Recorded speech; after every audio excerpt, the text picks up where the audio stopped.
Farmer CAG Vinod Rai ने लिखित में माफी मांगी। क्या है ये माफी, बताना चाहती हूँ। 7 साल में एक भी आरोप साबित क्यों नहीं कर पाए।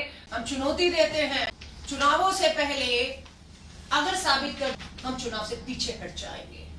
देश से लिखित में आप सभी को लिखित में माफी की मांग कांग्रेस करती है।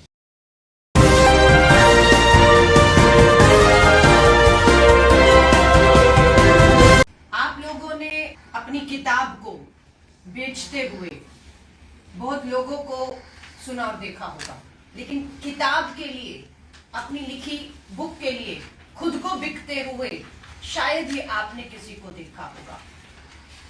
फॉर्मर सीएजी विनोद राय उन लोगों में से है जो किताब के लिए खुद बिक गए। जी हां, आज मैं जिक्र कर रही हूं माफीनामा, अपॉलॉजीज लिखित में कोर्ट में फॉर्मर सीएजी विनोद राय ने लिखित में माफी मांगी है। क्या है ये माफी, बताना चाहती हूँ।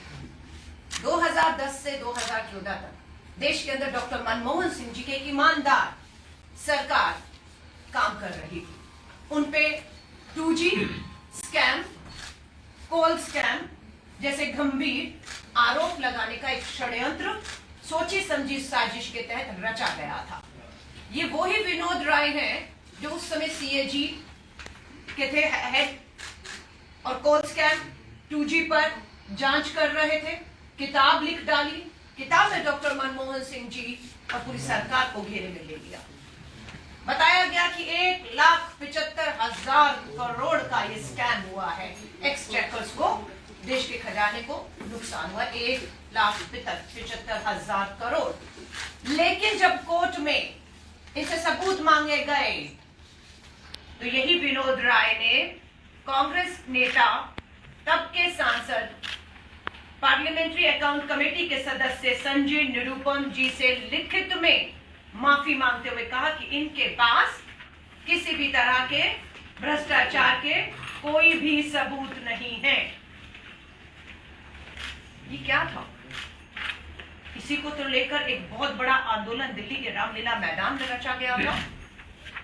हम सबने देखा। आज ये माफीनामा ये पहला नहीं है। ये डॉक्टर मनमोहन सिंह जी कांग्रेस की सरकार को बदनाम करने के लिए सोची समझी साजिश और षड्यंत्र रचे गए थे। मैं आपको याद दिलाना चाहती हूं, ये आपको मैं दूंगी जरूर, माफीनामा भी दूंगी, कि तब के सीएजी के जो प्रिंसिपल ऑडिटर थे आरपी सिंह जी ने मनमोहन सिंह जी की सरकार और मनमोहन सिंह जी को क्लीन चिट दी थी कि कोई सबूत नहीं है, ये सारे फैब्रिकेटेड, झूठे षड्यंत्र के तहत एक सरकार को बदनाम करने, उसे अस्थिर करने, उसे गिराने की साजिश है। 21 दिसंबर 2017 को स्पेशल जज ने क्या जजमेंट दिया? Clean chit. उससे पहले मैंने आपको बताया सीएजी के प्रिंसिपल ऑडिटर ने भी फाइंडिंग्स में अपनी बताया। उसके बाद विनोद राय जी के ऊपर क्या लालच था, क्या दबाव था? अपनी किताब के लिए वो खुद बिक गए। बेचनी किताब थी। विनोद राय जी को कांग्रेस की सरकार डॉक्टर मनमोहन सिंह जी को बदनाम करने, 2G और कॉल स्कैम में उनका नाम लेने के इनाम में क्या मिलता है? विनोद राय जी को चेयरमैन अपॉइंट किया जाता है केंद्र की भाजपा मोदी सरकार द्वारा, chairman of the powerful banking recruitment board. Vinod Rai ji को इनाम मिला कि आपने झूठे आरोप लगाए सीएजी की में। आपने जो एक के बाद एक आज 7 साल से केंद्र में मोदी सरकार है। यहां बैठ के मैं गोवा के लोगों से कहूं, पूछिए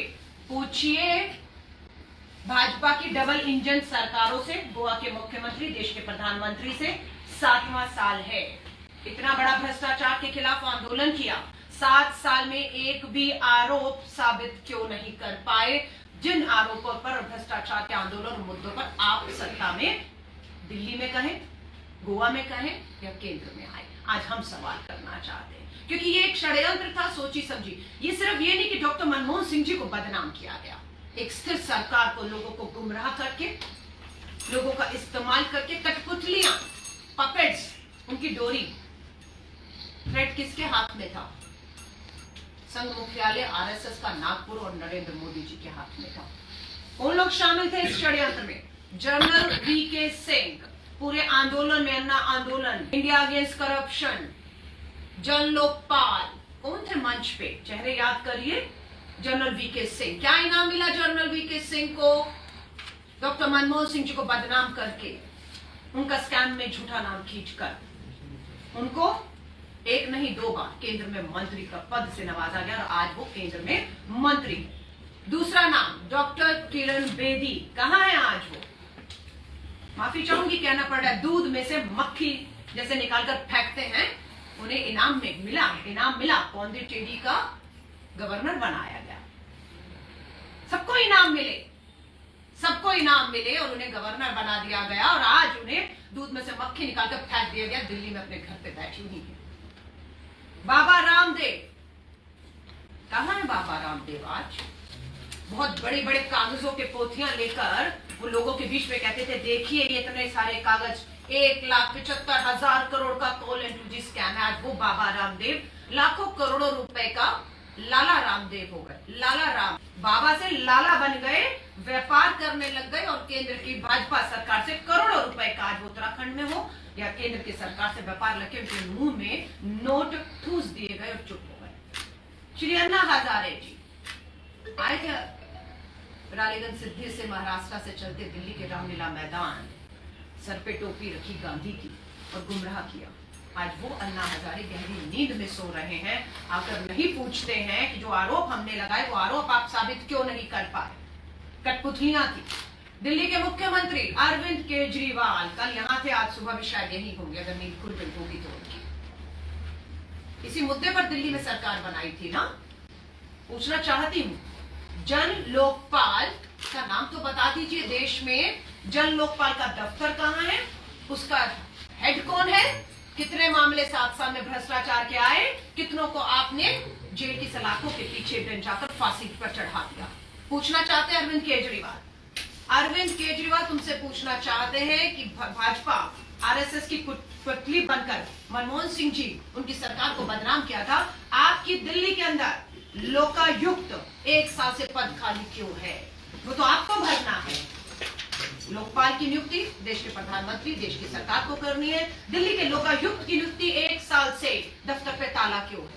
1 साल से वो पद खाली क्यों है? आप तो भ्रष्टाचार से लड़ने आए थे ना, कहां गई वो आपकी लड़ाई? हम पूछना चाहते हैं, देश के प्रधानमंत्री नरेंद्र मोदी जिनके हाथ में इन पपेट्स की डोर थी, इन कठपुतलियों के धागे थे, आज वो भी हम पूछते हैं। आज एक बार फिर दिल्ली का राजधानी, दिल्ली कैपिटल है, रामलीला मैदान, बाबा रामदेव, जनरल वीके सिंह, अन्ना हजारे, आपके अरविंद केजरीवाल, सबका मोदी जी इंतजार कर रहे हैं। आइए एक आंदोलन दोबारा खड़े करने की आवश्यकता इस देश में है। और आज के दिन खास जरूरत है। क्यों जरूरत है आज ही के दिन? याद दिलाना चाहती हूँ, आज की तारीख क्या है? क्या तारीख है आज? 8 नवंबर। क्या हुआ था 8 नवंबर 2016 को? क्या हुआ था? देश पे तानाशाही तरीकों से नोटबंदी थोप दी गई, देश की अर्थव्यवस्था को बर्बाद कर दिया गया। ये सबसे बड़ा, आजादी के 70 सालों के बाद सबसे बड़ा स्कैम है नोटबंदी, डिमोनेटाइजेशन। हमारा आरोप ये है और इन आरोपों के चलते हम अब उम्मीद करते हैं जनरल वीके सिंह, बाबा रामदेव, किरण बेदी, अरविंद केजरीवाल, अन्ना हजारे, नरेंद्र मोदी, संघ के लोग जो उस समय आंदोलन के पीछे खड़े थे, आज आगे आए और एक आंदोलन नोटबंदी को लेकर गए। क्योंकि नोटबंदी की हकीकत आज की अखबारों में सुर्खियां हैं। आज 5वीं वर्षगांठ है। क्या जाली नोट बंद हो गए? क्या काला धन स्विस बैंक से आ गया? क्या लोगों के खाते में 15-15 लाख आ गया? क्या कैशलेस इकोनॉमी हो गई?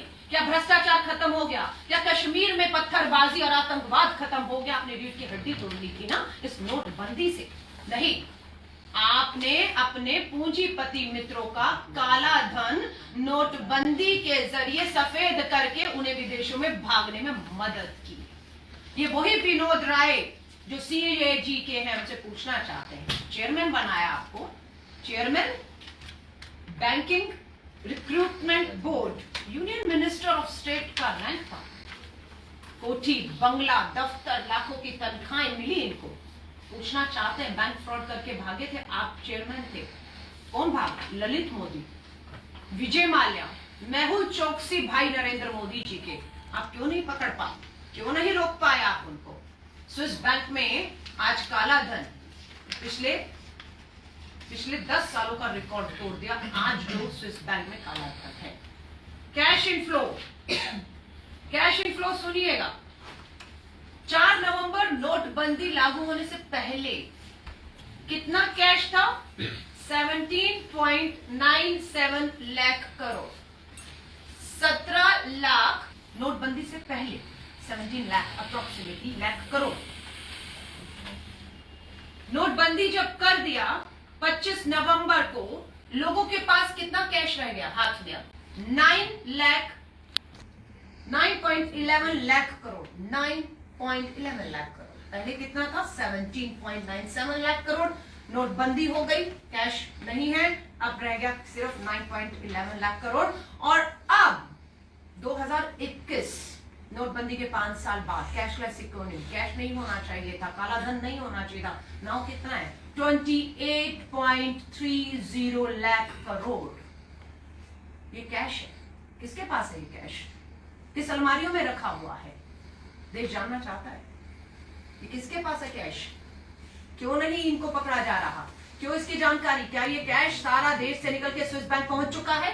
तो देश जानना चाहता है कि ये कैश स्विस बैंक में किन के नाम के खातों में कितना कितना जमा है। आज ना विनोद राय पूछेंगे, ना अन्ना हजारे पूछेंगे। अर्थव्यवस्था में नकदी का बोलबाला। ये नकदी गरीब के पास नहीं है। गरीब 2 किलो 3 रुपए किलो के मुफ्त राशन पे जी रहा है, बेरोजगारी की मार झेल रहा है, महंगाई की मार झेल रहा है। ये कैश किसके हाथ में है? ये देश पूछना चाहता है। ये तो बैंकों में होना चाहिए था, इसका ब्याज आना चाहिए था ना, और गरीब लोगों की जेब में जाना चाहिए था उस ब्याज का। लेकिन पेट्रोल, डीजल, गैस, उसके लिए तो महंगाई है। मैं आप सभी लोगों से हाथ जोड़कर कहूंगी, गोवा के लोगों से कहूंगी, दिल्ली में भाजपा की सरकार, गोवा में भाजपा की सरकार।